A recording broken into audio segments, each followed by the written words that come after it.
Good morning, everyone. I would like to call this meeting to order. Thank you for joining us during our weekly hybrid MLS breakfast meeting. My name is Tomas Wong, Coldwell Banker George Realty, and I am your May program chair. At this time, I would like to call Cosmos Sanchez, who's going to lead us into the Pledge of Allegiance. Please Good stand. morning. Good morning, everyone. Please stand. Place your right hand over your heart and join me as we pledge allegiance to the flag.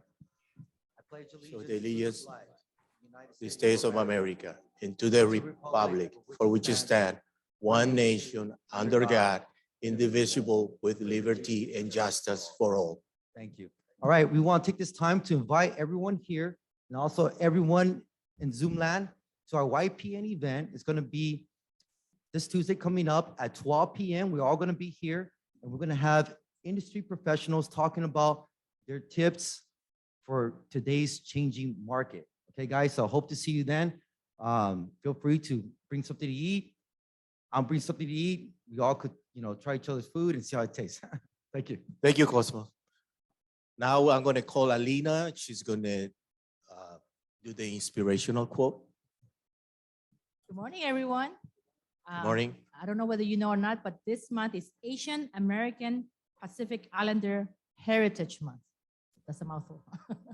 And I'm going to give a quote by a very famous person that came here when he was very young. So hopefully you can guess who he is. So this is the quote. Adapt what is useful, reject what is useless, and add what is specifically your own. So if anyone can guess who this is? Can someone guess who that person is, that famous person is? Very young. He died very young, and he came to America to make a living here. He's a very famous person. He's he's a legend. Somebody who said someone said that's Bruce correct. Lee. That's Bruce Lee. Okay. Thank you, Alina. Thank you for sharing. Okay, at this time, we're going to do something different. Instead of having an intro myself, which I did already last week, I decided to choose somebody else. And so I would like to take the opportunity to introduce this individual.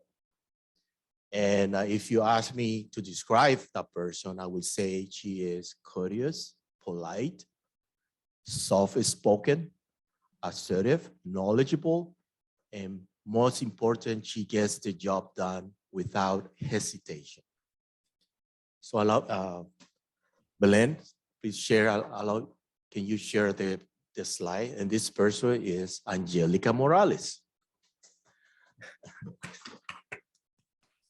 I want to give her a lot of credit because she helped us out a lot and to stay afloat, because during the COVID, since everything went virtual, I'm talking primarily the legislative committees where most of the meetings were conducted via Zoom, and she was the one that reminded us all the meetings when the reports were due, and she did an outstanding job. So thank you, Angie. Okay, next. So she shared some photos. As you can see on the upper left corner, that was the recent trip that we made the recent trip to Sacramento for the legislative day. So that photo is, you can see President Brian Chen, Vice President Lin Chao, and all the directors and officers. We were honored and privileged to meet our 49th District Assembly member, Mike Fong. So that was a briefing during the legislative day last month in April. On the right-hand side, upper corner, Angie shared, this is her family. It's the brother, the father, and the sisters. And the bottom photo is we hosted the 5 cities get together, and she's taking a photo for the centennial celebration. Thank you for sharing, Angie. Let's move on. Few housekeeping tips. All participants will be muted upon entry to the MLS breakfast meeting. And should you have a question or a comment, please remember to enter in the chat box. Please remember to join us weekly as we will have our hybrid MLS breakfast meetings every Thursday at 9 a.m. As always, this meeting is being recorded and will be available online on your YouTube channel under West San Gabriel Valley Realtors. Please remember to follow WSGVR social media on Facebook, Twitter, and Instagram. And you can also watch all our pre-recorded videos on YouTube. And also join us our text message group for update. Text WSGVR to the number 888-304-4055. A quick tip, CRMLS Rule 8.3, responsibility for accuracy. Upon receipt of the first publication or electronic transfer by the MLS of listing information, listing brokers shall make all the necessary corrections. An example of a violation to Rule 8.3 occurs when a listing is not updated within 5 calendar days of the estimated closed escrow date that was entered on their listing. As a result, this listing is automatically closed by the system and is moved into the status of as sold. It appears as a red flag on the MLS. Make sure to correct the violation by the corrective action deadline provided in the CRMLS warning notice email to prevent the issuance of the citation and fine. And also visit www.gocrmls.org compliance for more information and resources. Just a reminder that to be eligible for today's drawing, you must be a WSGBR member, and it's virtual. Your name must be displayed to win. No telephone number will be accepted. We will be having an attendance drawing, a WSGBR store gift card drawing, and a 50-50 raffle. At this time, can all the affiliates line up in front of the mic? So today's our affiliates spotlight will be brought to you by the affiliate committee chair, Brandon Sarowski, and vice chair, Joseph Nguyen. The floor is yours, Ami. Yeah, you do the, is that the spotlight first, right? But I ask you to be in front first. Yeah. So just to take some time, just to. Well, okay, so Belen, can you introduce the first slide? Thank you. So I'm Ami Adini. Can you get your mic closer to you? Hello and good morning. Yeah, that's better. I'm Ami Adini, doing environmental assessment since 1988. Next slide. And you see here myself and with my wife, I should say my wife and myself, because she's more important than me. We have been married since 1967, know her since 65, and it's like every day is a fresh day. She's an angel. Next one. And here you see our home. It's a small bungalow type, California bungalow in the Los Feliz district. We like it a lot. The garden is the product of my wife. Next. And here is a tree. We love this tree. This is an Italian stone pine, and it is huge. When we came to live there in 1987, it was like as thick as my finger, and now you need about 4 guys to hug it around. It's a huge tree. Next one. And here is the inside of our home. It's what is called craftsman bungalow type, California, built in 1913. Next one. And we live not far away from Lake Hollywood. We like to stroll there once in a while. Next one. Here is a picture I just took this last weekend to show you how beautiful it is. And you are invited. Next. And here is my daughter, Sigal. She's married to Tony. On the upper left side, you see her and me. I think it's about 51 years ago. And she's about 1 year old there. And then down in the middle, it's both of us, and I like it very much. She's a good girl. Next one. And we like hiking in Silmar Hills. Next one. Here is family and friends and the hills behind us. I would recommend the Los Angeles Crest and Silmar Hills to everybody. Next. Here is one of the lakes in what's called the Big Tahanga Canyon. Picture taken a couple of months ago. Next one. And here is a magnificent view of a little Tahanga Canyon early in the morning. Next.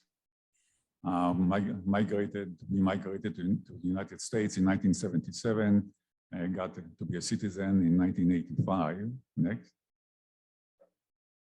Next one. And as you see, I hope to be one day the president of the United States. maybe not in this lifetime, because I was not born here. Anyway, thank you very much. Thank you, Amit. Thank you.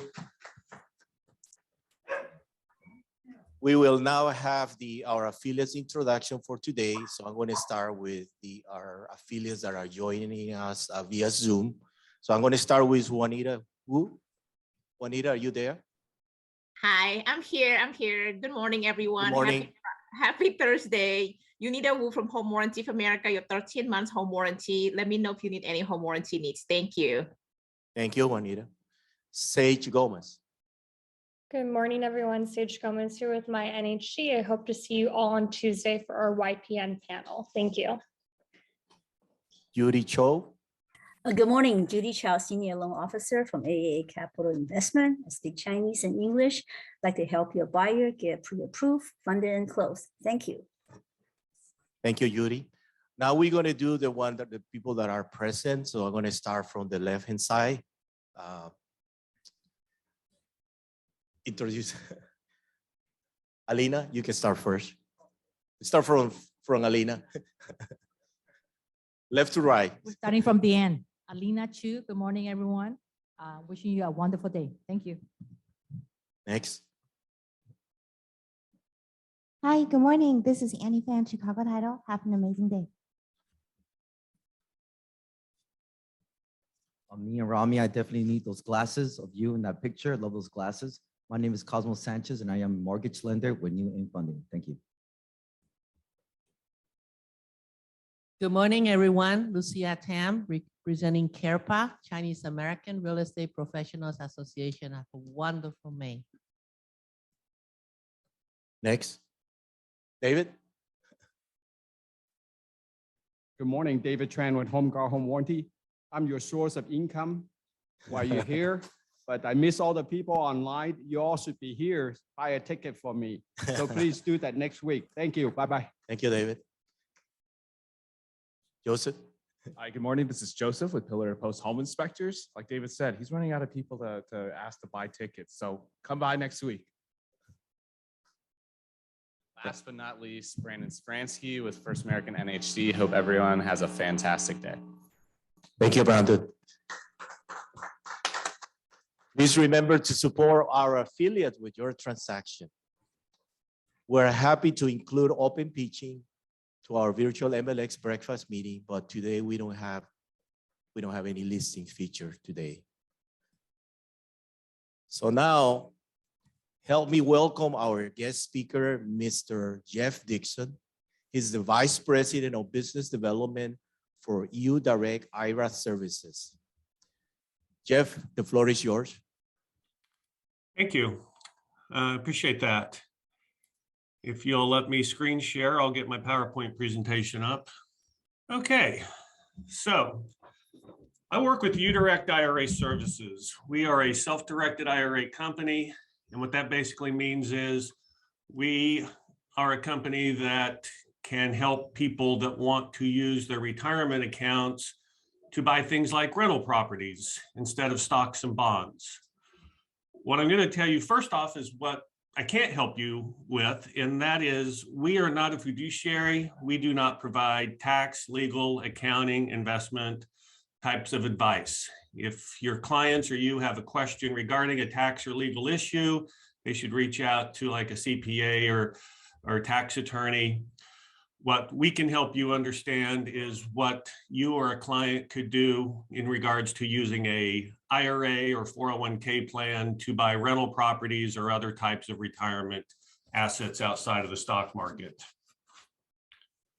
So, as I mentioned, a self-directed IRA is really just a regular type of IRA. All IRAs are governed by the same IRS rules, but different IRA companies will let you invest into different types of assets.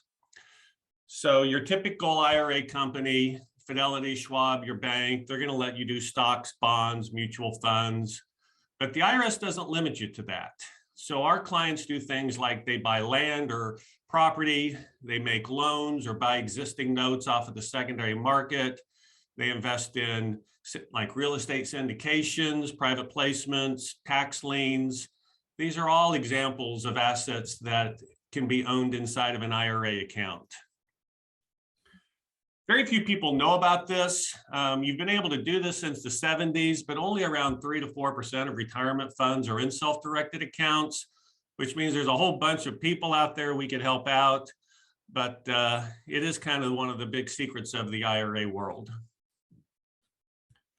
So there are some limits to what someone can do with a self-directed account. The IRS says that you cannot invest in life insurance contracts or collectibles, which are like art, guns, cars, painting, wine, things along those lines.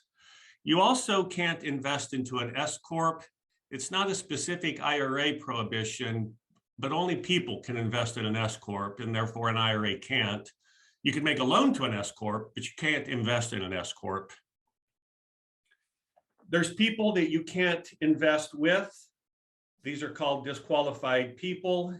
It's the account holder themselves and then their spouse if they're married, and their up and down family tree line, like parents and grandparents going up, children and grandchildren and their spouses going down, and also anyone that you have a business fiduciary relationship with. So what's that mean?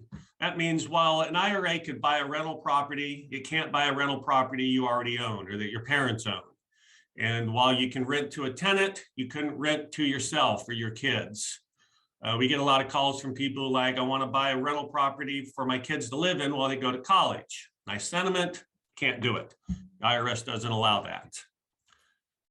So there are family members you can interact with, aunts and uncles, cousins, siblings, nieces and nephews, and then of course, anybody that's not related to you. There's some specific things the IRS says you can't do. You can never borrow money from an IRA.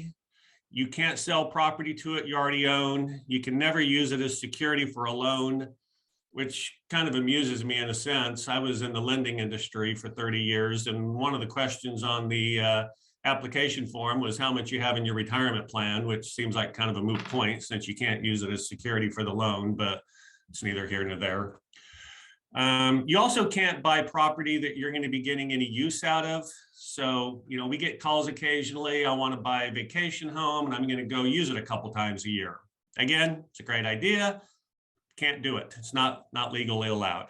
So I kind of covered most of this. There's other things you can't do. You can't buy property that you or other family members already own. But the key here, the thing I wanted to point out is the IRS also says you cannot provide goods, services, or facilities. Well, what's that mean? So if you're a real estate agent, while your IRA can buy property, you cannot be the agent that's representing your IRA. You can't be the agent, you can't earn a commission, you cannot even earn a referral fee. You cannot get any personal benefit from what the IRA investments are doing. And it's not limited to realtors. If you're a property manager, you couldn't use your property management company. If you were a contractor, you can't use your contracting company to do work on the properties that your IRA owns. Whatever your professional designation is, or any prohibited party to you, what that is, they can't be involved. And there's also what the IRS has, what they call the indirect rule, which is inserting someone into the deal to try to circumvent the fact you couldn't do it yourself. So you can't make a loan to your parents, but you can make a loan to your brother. But you can't make a loan to your brother who's going to turn around and loan the money to your mom, because Your mom's ended up with constructive use of the funds. She's not allowed to have constructive use of the funds. So the IRS still considers that to be a prohibited transaction. Buying real estate, I'm sure, is something near and dear to all of you. And real estate is a very popular item with our clients as well. The way you go about buying property with an IRA, or the pros of doing it, is that your profits are going to be tax deferred. And if it's a Roth IRA, they're tax exempt. So you're not having to pay taxes on the rents that you receive each year. So your cash flow of the property is tax deferred. When you sell the property, the profits on that are tax deferred. You don't have to worry about trying to figure out if you're going to do a 1031 tax deferred exchange. The profits are already tax deferred. Just like if you buy a stock and it goes in value and you sell it, your IRA doesn't pay taxes on that sale. It's just a profit that your retirement plan has done. Well, the same thing's happening here. It's just a different type of asset. Doesn't matter how long you hold the property. An IRA can borrow money to buy property, and we'll talk about that a little bit more here. But generally, why people like real estate is over time, it has a potential to earn a larger rate of return than a lot of other investment options do. There are some cons to owning real estate in an IRA. You can't take advantage of standard tax deductions that you get when you own a property personally. You're not writing off the taxes, the depreciation, if you, that you can do with normally owning a property. And you can't replace any losses that your IRA incurs. If you make a bad investment, your IRA is just lost value. Just like if you bought a stock and the company went out of business, your stock's worthless. And you can't just arbitrarily replace that. The actual process that someone would go about doing this is, the first thing they need to do is to get an account opened and funded. We have a lot of people call us, they're like, okay, I've entered into a contract, I gave the seller earnest money, I need to get an IRA open so I can have it buy the property. Well, you can't use that contract. That contract cannot be assigned to the IRA. You can't have any personal money in the deal, so that contract has to be voided. Everything has to start over from scratch. Sometimes sellers aren't accommodating with that. So it's important to understand that for someone to be in a position to do this, the IRA has to be opened and funded. And it can sometimes take 3 to 4 weeks for monies to get moved from certain types of retirement plans to get over into the new account. So it isn't something that can happen, in a couple days. So you're going to get an account opened and funded. The client shops for the property. The IRA is the buyer. The IRA has its own name that is used on the purchase contract. The client would sign the contract. They would send in that contract with a direction of investment form of us, asking that we fund out the earnest money deposit. We're wiring the money at time of closing to the settlement statement, to the settlement agent. When the title's recorded, it's in the name of the IRA. Rents are made payable to the IRA. Ongoing expenses are paid for by the IRA. So you're never writing a personal check for anything with these properties. So I mentioned earlier that a father's a prohibited party to an account holder, and that's true with one exception. The one thing you can do with a prohibited party is buy a brand new asset that neither of them have ever owned before. That is the one thing you can do. So you could have a father and son buy a property together. The son's using his IRA, the dad's using cash. Title would read the son's name, legal owner via non-trust custodial IRA with AET. That's the titling we assign. 50% ownership. The dad's name, 50% ownership. These are tenants in common.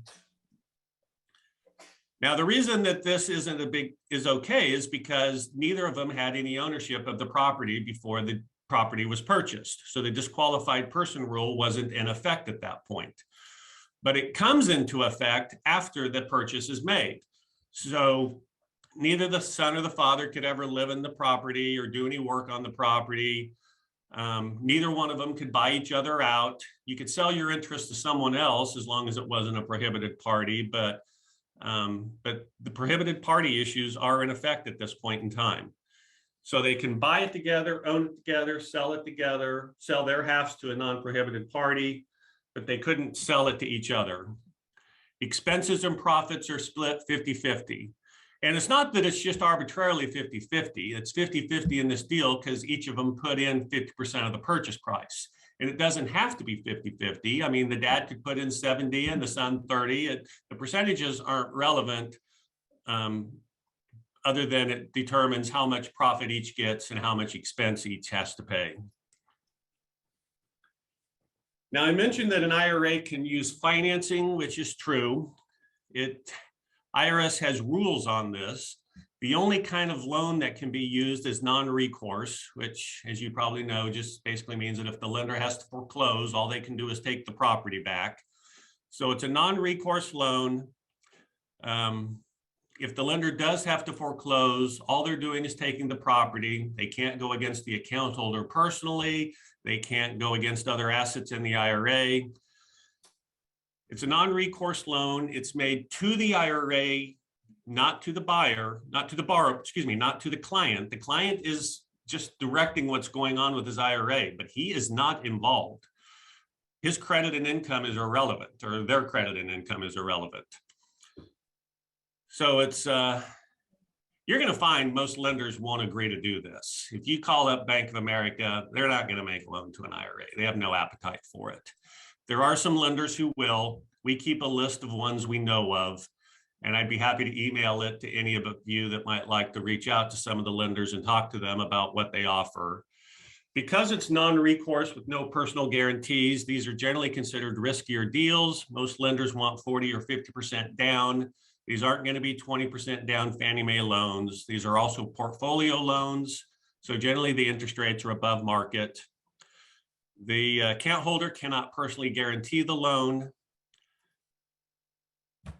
And it also couldn't be guaranteed by a disqualified party to the person.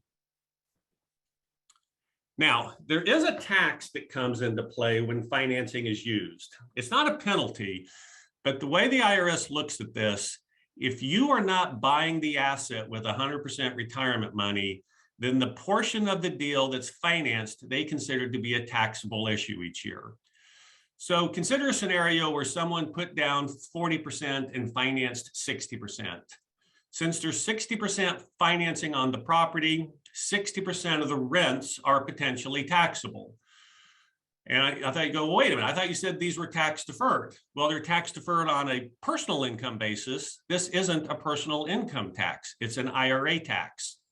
And if they bought the property for cash, there wouldn't be any financing, and therefore this tax wouldn't be applicable. But if they do use financing, then this tax is applicable to the IRA. And what the IRA now does is it's filing a tax return, which is tax form 990T. You'd be listing, in this example, 60% of the rents as income, and then writing off 60% of the expenses. So it just depends on whether there's a net profit as to whether the IRA owes any tax or not. There's a second tax that IRAs can be subject to. It's called UBIT, and this comes into play if an IRA is running an active business. So like an IRA could go out and buy a dry cleaning business. Now the client couldn't work for the business or draw a salary from the business, but the IRA could own the business. But the IRS considers it to be an unfair competitive advantage if you are running a business inside of your IRA and your profits are all tax deferred and your competitors are having to pay taxes on their profits. So to level the playing field, the IRS requires that the business pay tax part of its profits, and it's also reported on the 990T tax return. We get calls from people who are like, okay, what I want to do is buy this bed and breakfast. I'm going to live there. I'm going to work at it. It's going to be great. It's like, well, okay, your IRA can buy a bed and breakfast, but you can't live there. You can't work there. You're going to have to hire someone to do it. And a bed and breakfast is considered to be running an active business. So you're going to be paying taxes on part of the profits. It's pretty rare that someone actually ends up doing this because it defeats the whole purpose. They're hoping they're going to do it all tax deferred. Now, sometimes people find having an IRA buy property and having the custodian pay all the bills to be a little restrictive. They use what's called in jargon terms a checkbook IRA. It's more accurately an IRA-owned LLC. So what they're doing is after the IRA has been opened, they're having a third party like a CPA create an LLC. The IRA is the owner of the LLC. The account holder is the manager of it, which gives them signatory authority over it. And once the LLC has been set up, they go to a bank and get a business checking account for that LLC. And we move the money that's in the IRA to the LLC checking account. So the IRA has bought this LLC as an asset, but the LLC can now go out and do its own investing activities. So they would actually now buy a property in the name of the LLC, and they sign the contract still, but now they send money to the escrow agent from the checking account the LLC has. They don't need to send us any paperwork now to do this. So they're losing some oversight with this, but it gives them flexibility of being able to execute things strictly on their own signature. I mean, if you wanted to walk into a seller's house and sign a contract and give them a check and buy a property, you could do it same day. Well, you could never do that with an IRA. It's just not possible. Or if the IRA is making the purchase more accurately. We require there be a 10% cushion of the purchase price when an IRA is buying a property to avoid the IRA running out of money, because the IRA has to cover all expenses associated with the property. But if there was a problem with liquidity, if you have income, you can make a contribution to an IRA. There might be other assets you could sell. You might have other retirement accounts you could move money on. You might be able to sell part of it to a property. You might be able to get a loan on the property. But worst case scenario, if the IRA just simply can't manage the property with the expenses of it, they're probably going to have to sell it. There's a lot of different retirement plans. I'm not really going to get into that right now, with the exception of, I want to talk about a solo 401k, because a solo 401k is a retirement plan that you as realtors might want to give some thought to. It is a 401k plan for a self-employed person that has no full-time employees with any business they own. And most realtors don't have full-time employees that they have. Occasionally you do, and you wouldn't be eligible, but most realtors don't. What's advantageous about having a solo 401k over an IRA is it has much higher contribution limits. With a traditional IRA, you can put $6,000 or $7,000 a year into it. With a solo 401k, you can put 25% of business income, maxing out at $61,000 this year. So if you're looking at trying to shelter your revenue, a solo K can help you do that. And a solo K is also exempt to that financing tax that I mentioned that IRAs are subject to. So if your solo K wants to take out a loan, it still has to be non-recourse with no personal guarantees, but they don't have to pay taxes on part of the profits that are being generated. So a solo K can be a really advantageous plan, and as realtors, that could be something you might want to take advantage of. And I know I don't have a lot of time today, so a lot of this stuff I cover in more detail. If you have someone who's working and they have a 401k plan where they're working at, they probably can't move that. If they have an IRA account, they can. Occasionally you can move a 401k while you're still working there. It's called an in-service transfer. They could check with their employer to see if it's possible, but oftentimes it's not. And if you wanted to do something like this, you would be completing an app, getting your account funded, and then start making investments. I am happy to have conversations with you or your clients if this is of any interest for you. I can be reached here. My email is jeff@uDirect IRA. Here's my phone. Here's our office address and phone number. I also put everything in the chat box when I first started, so you could get the information off of that. If you'd like our lender list, if you'd like information on the IRA-owned LLC or the solo 401k, or you just want to talk about this in greater detail, I am happy to do that with any or all of you. And that's really the questions I have. I know that they wanted to give a little time for you all for your questions.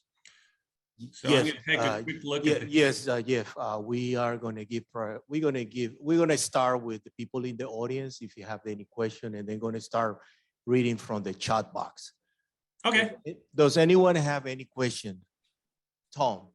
On the IRA investment, you said you could invest with a son. Could you invest with two sons? And if you did, what would it be 1/3, 1/3, 1/3, or 1/3, and then 50%, or 2/3 and 50%, or how would you do that? And the last question is, if one of the two parties dies, can the other inherit the whole thing? Jeff, you hear the question? I did. So yes, if a dad had two children, they could all three be part of the purchase. As far as the percentages go, it would depend on how much each is bringing into the purchase. So if the dad brought in, on a $100,000 purchase, if the dad brought in 50,000 and each of the two sons brought in 25,000 each, that'd be a 25-25-50 split. If they're trying to make it equal, well, one of them is going to have to own slightly more. You could do like a 34-33-33 split.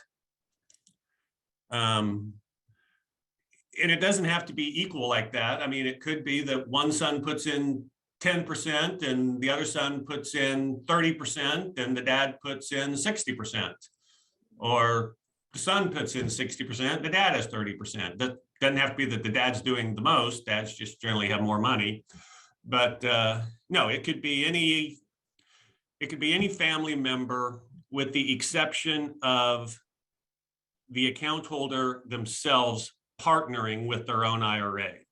So if you wanted to do a deal where there's no other family member, it's just the account holder opens up an IRA, they want to buy 50% with their IRA and 50% with their own money, we won't take that deal.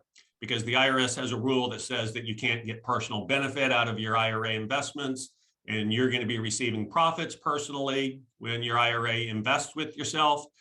And that's just an audit problem waiting for the IRS to come in. It's not something we will handle or accept. How about the second question? Yeah, actually, I forgot the second question. What was the second question again?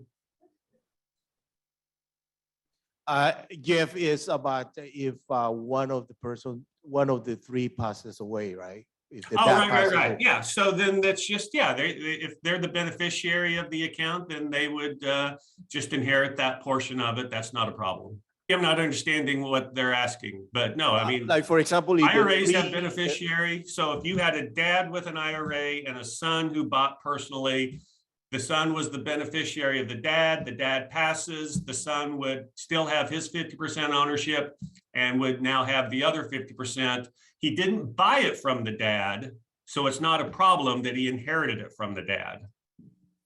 But Jeff, don't you think that in this scenario, the likelihood that they'll open it will include this property purchase into the living trust? So everything is specified in the living trust, who's the beneficiary and so on. Does that make sense? A trust can be a beneficiary, and we have some clients who do it, but I wouldn't say every one of our clients does it. In fact, most of them don't use a trust, but you absolutely could use a trust as a beneficiary. Absolutely. Tom, does that answer your question? Okay.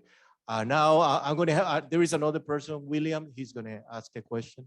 Good morning, Jeff. My question is on the UBIT and the other financing tax liability. Are there any ways to mitigate or do deductions on those taxes? Yeah, be self-employed and open a solo K. There's not a way, if you have an IRA, there is not a way to avoid the financing tax if you're going to be using a loan to buy real estate. Now, if you don't use financing, you mitigate it. Instead of using financing, maybe you decide to partner with someone so that there's two people buying instead of you and getting a loan.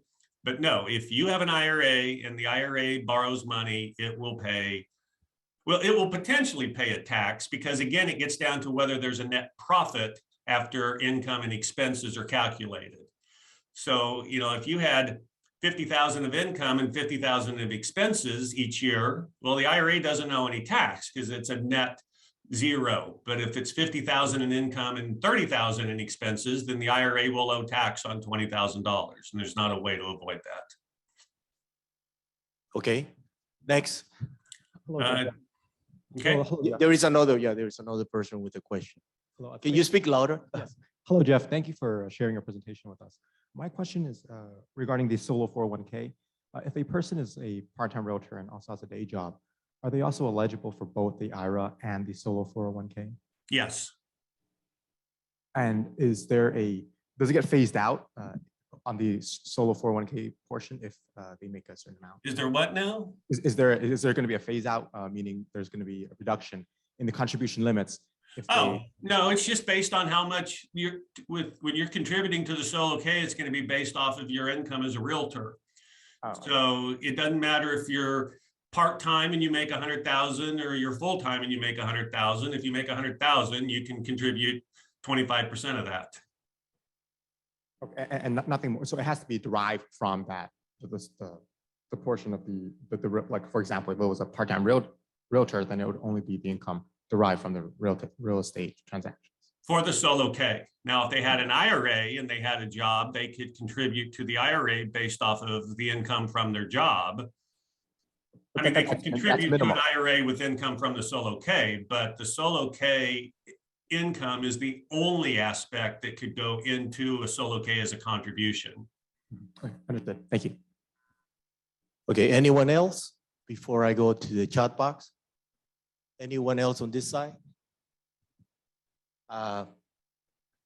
Nanette, no question. You all right, let's go to the chat box. Okay, I have a question from Frankie. Do this IRA restriction also apply to Roth IRA? Yes. So the answer is yes.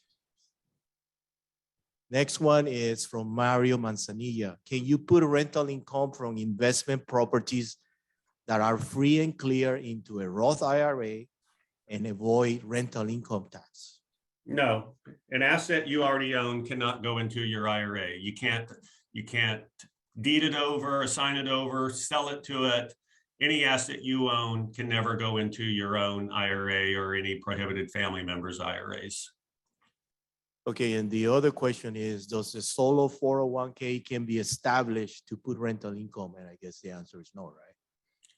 Well, it can receive rent income from rental properties it has bought, but you can't put rent income on a rental property you own personally inside the solo K.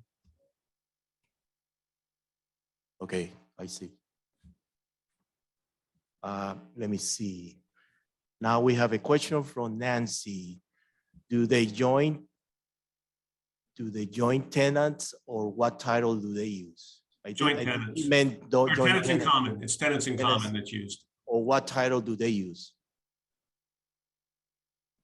Tenants. I don't know. I guess I don't understand the question then, because do they join tenancy? Tenants in common. Tenants in common. Okay.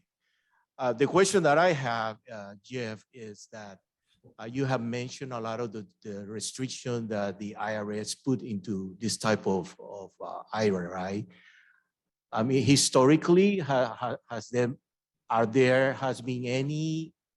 any people trying to try to ease those restrictions? That's what I'm trying to say. Are there have been, movement that are asking the IRS to lessen the restriction?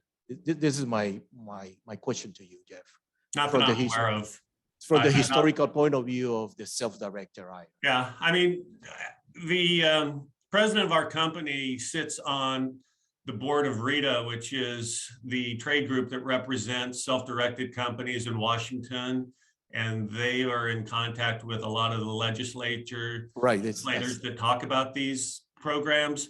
And I mean, she's been on the board now for 5 or 6 years, and never in that time frame has she ever mentioned that there's discussions about trying to make the rules less restrictive per se. It's really more of a matter of just helping Congress to understand how a self-directed IRA works, because it's not well understood in Congress. I mean, they understand stocks and bonds. They don't necessarily understand alternative assets in retirement plans. They allow it, but they don't have a good grasp on it. And that's a lot of what they do, is just help people understand what the reality of using an IRA is. But there really hasn't been any discussion that I'm aware of like trying to get rid of UDFI taxes or UBIT taxes or anything along those lines. So Okay. I would say no, there's not really that's not something they're really actively working at trying to get done. Okay, thank you. Thank you, Jeff, for answering my question. Sure. Yeah, so on behalf of the West San Gabriel Valley Realtors, we would like to thank our speaker for this very informative presentation. Thank you so much, Jeff. Okay, well, you guys have a great day. Okay, let's move on. Now it is time for our WSGVR drawings. We're gonna have the attendance drawing. I believe the pot has grown to $450. Is that correct? Okay, so let's spin the wheel. So good luck to everyone attending the meeting. $450.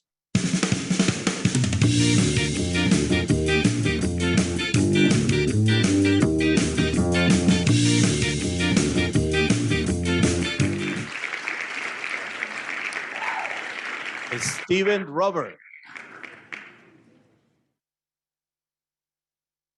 Is he present?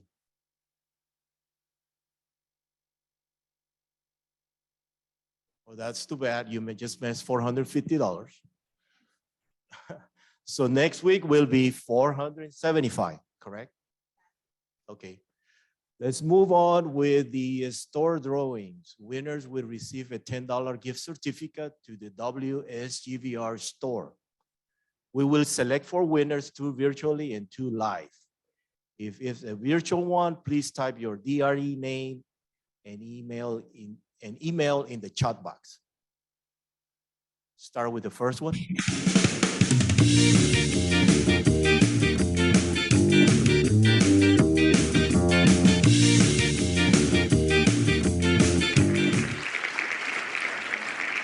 Ivy Chu. She's not there.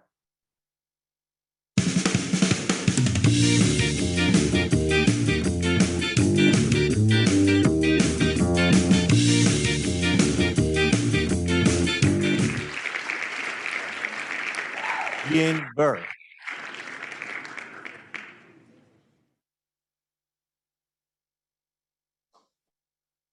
I guess not. Let's continue.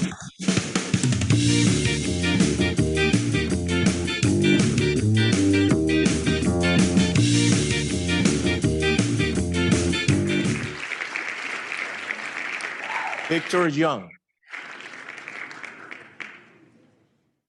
Not here. Okay.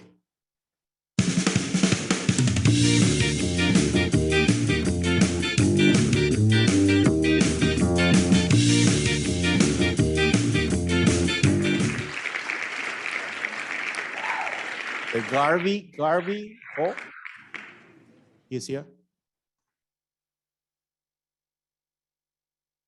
So Yes. Garvey, can you type your DRE number and your email? Okay. Back. Congratulations. Okay, let's continue with the live drawings.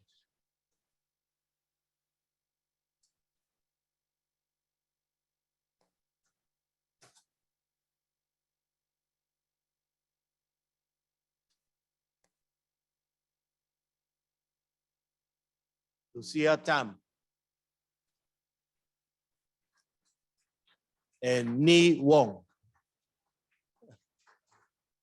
Congratulations. Okay, let's continue with education, right, Belen? So please make sure to participate in our education classes. So a list of upcoming classes is displayed on your screen. So we're gonna have the 45-hour DRE license renewal, the SIP form plus hybrid training, the do and don'ts in escrow, and the CRMLS virtual training.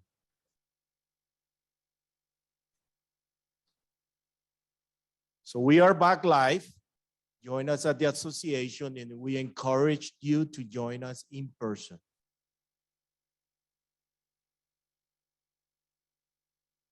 Help us celebrate our 100 years.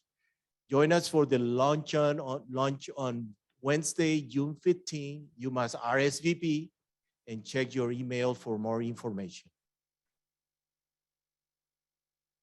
Now is the 50-50 raffle. And the total amount is $29. It's a good number, 29.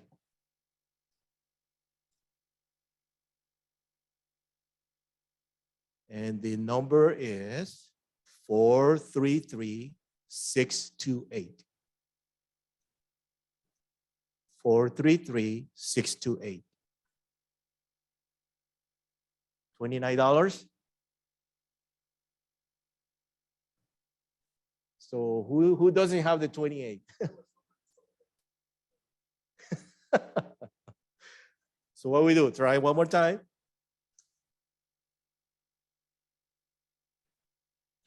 Four, three, three, 5, 4, 6. Sean, is that you? Mr. Wei. Congratulations. That's the ticket to your lunch. The nice lunch, $29. All right, I guess thank you everyone for joining us in our meeting today. This meeting is now adjourned. Thank you for coming.